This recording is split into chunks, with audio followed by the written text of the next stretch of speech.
Sun Toots. Know thyself, know thy enemy. 1,000 battles, 1,000 victories.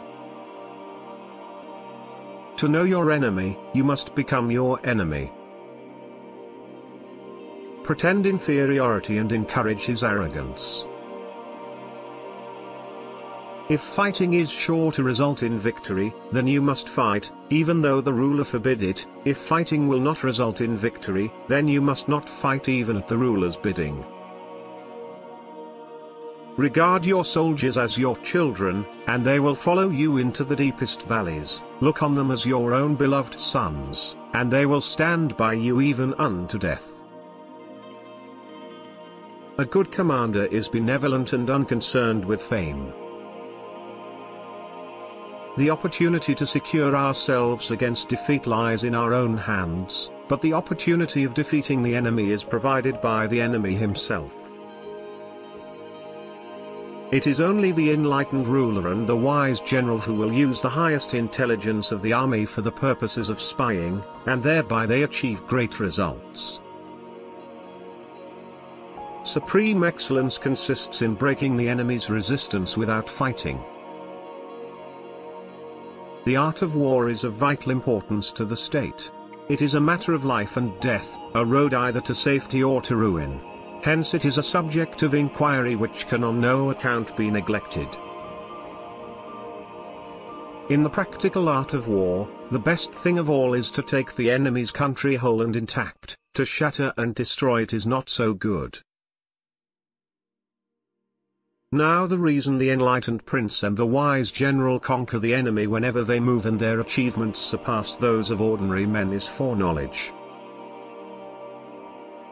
Of all those in the army close to the commander none is more intimate than the secret agent, of all rewards none more liberal than those given to secret agents, of all matters none is more confidential than those relating to secret operations.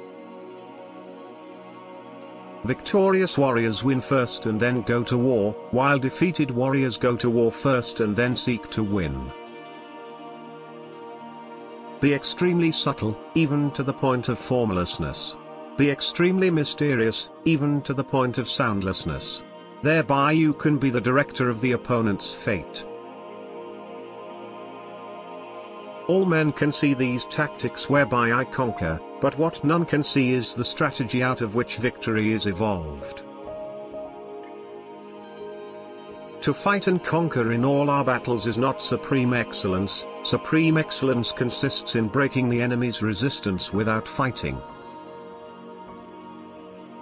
The art of war teaches us to rely not on the likelihood of the enemy's not coming, but on our own readiness to receive him, not on the chance of his not attacking, but rather on the fact that we have made our position unassailable.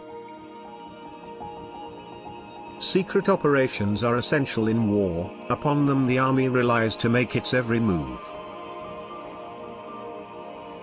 Thus it is that in war the victorious strategist only seeks battle after the victory has been won, whereas he who is destined to defeat first fights and afterwards looks for victory.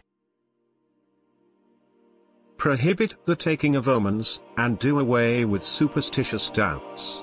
Then, until death itself comes, no calamity need be feared.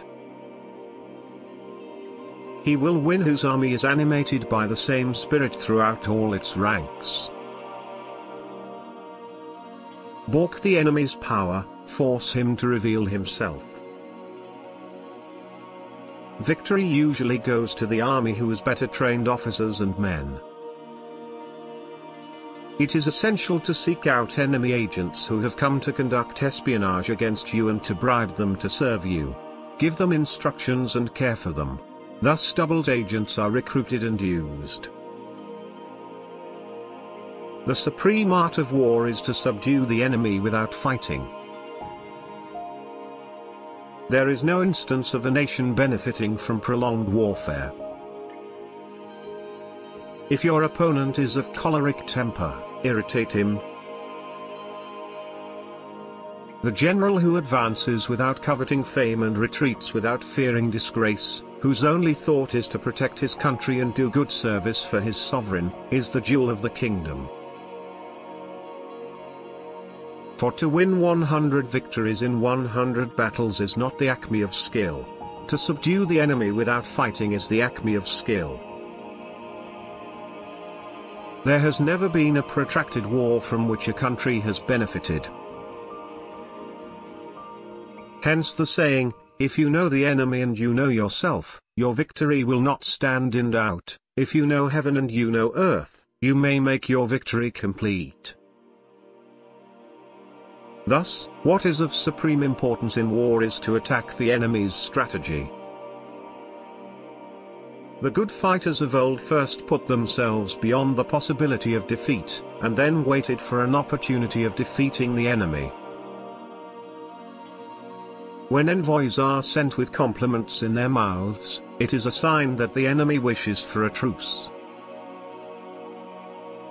If we know that our own men are in a condition to attack, but are unaware that the enemy is not open to attack, we have gone only halfway towards victory.